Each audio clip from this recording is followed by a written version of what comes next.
जी, अस्सलामुअलैकुम वरहमतुल्लाहि वबरकात। आज हम एक नहायत अहम मौज़ू पर बात करेंगे और वो है अपने रब के फ़ैसलों पर राज़ी रहना। देखिए, एक इंसान की फ़ितरत है कि वो अपनी मर्ज़ी और ख़्वाहिश के मुताबिक ज़िंदगी गुज़ारना चाहता है, लेकिन हकीकत ये है कि ज़िंदगी हमेशा हमारी मर्ज़ी के मुताबिक नहीं चलती। हमारी ज़िंदगी में कभी खुशियाँ, कभी तकलीफ़ों का सामना हमें करना पड़ जाता है। कभी हमारी सेहत ठीक होती है, तो कभी हम बीमार पड़ जाते हैं। तो ये सेहत, ये बीमारियाँ, ये नाकामियाँ, ये कामयाबियों का जो हमें सामना करना पड़ता है, दरअसल ये सब फ़ैसले अल्लाह रब्बुल इज़्ज़त की तरफ से होते हैं। और एक कामयाब इंसान वही होता है जो अपने रब के फ़ैसले पर राज़ी रहता है। हर हाल में बस उस ज़ात पाक का शुक्र अदा करे, वो अता करे तो भी शुक्र, और वो अता ना करे जो हम चाह रहे हैं तो भी उस ज़ात पाक का शुक्र, क्योंकि वो ज़ात पाक जो करता है हमारी ही बेहतरी उसमें छुपी होती है। अपने रब के फ़ैसलों पर भरोसा रखें, वो ज़ात पाक आपको हर आज़माइश के बाद राहत ज़रूर देता है। बाज़ औक़ात जो हमें दुःख रुलाता है वही हमें अल्लाह की राहत की तरफ ले जाता है। बाज़ दफ़ा हमारी ज़िंदगी में किसी मोड़ पर वो दर्द, वो तकलीफ़ें जो हमें तोड़ देती हैं, वही तकलीफ़ हमें अल्लाह से मिला देती है।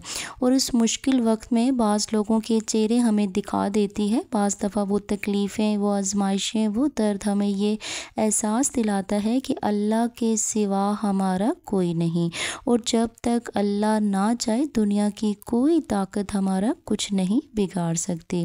देखिए, अपने रब पर पूरा भरोसा रखें, वो आपसे बेहतर लेकर आपको बेहतरीन अता फ़रमाता है।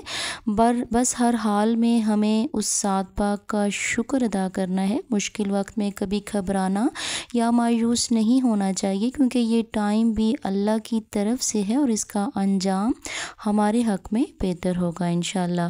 बेशक उस रब्बुल इज़्ज़त के हर काम में कोई ना कोई हिकमत ज़रूर छुपी होती है। हमें अल्लाह पाक के हर फ़ैसले पर राज़ी रहना है, क्योंकि वही हमारा बेहतरीन मुहाफ़िज़ है।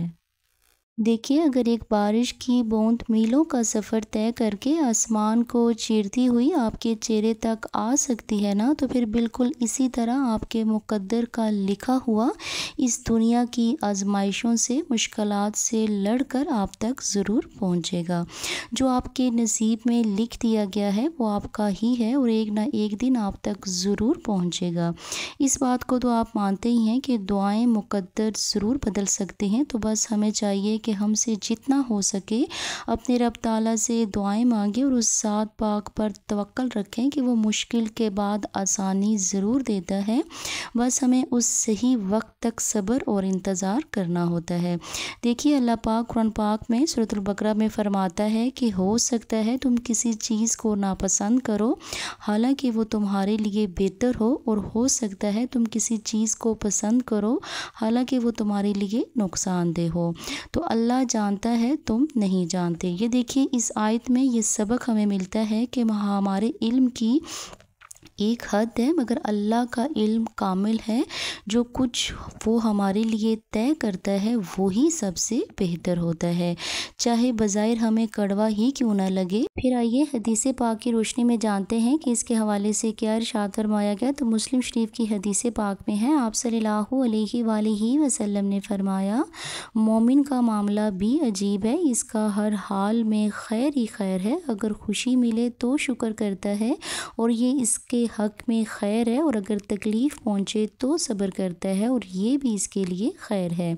तो देखिए, इस हदीस पाक से हमें ये सबक मिलता है कि मोमिन का दिल हमेशा अल्लाह के फ़ैसलों पर मुतमिन रहता है। वो शुक्र और सब्र दोनों को अपनाता है, और यही असल कामयाबी है। अच्छा, पता है, जब हम अल्लाह की रज़ा पर राज़ी रहते हैं तो दिल को सुकून मिलता है। परेशानियों, मुसीबतों में भी हम मुतमिन रहते हैं, क्योंकि हमें ये यकीन होता है कि ये फ़ैसला हमारे रब ताला का है, और मेरा रब हमारे लिए हमेशा भलाई चाहता है।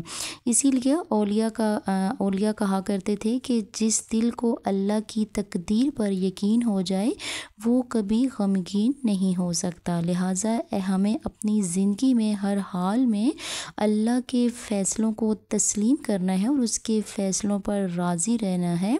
अल्लाह रब्बुल इज़्ज़त से दुआ करती हूँ कि अल्लाह पाक हमें अपने अपने फ़ैसलों पर राज़ी रहने वाला बनाए। ए रब्बी ज़ुल जलाल सब्र और शुक्र की दौलत अता फ़रमाना और हमें उन लोगों में शामिल फ़रमा देना कि जिनके दिल हमेशा रब की रज़ा पर मुतमिन रहते हैं।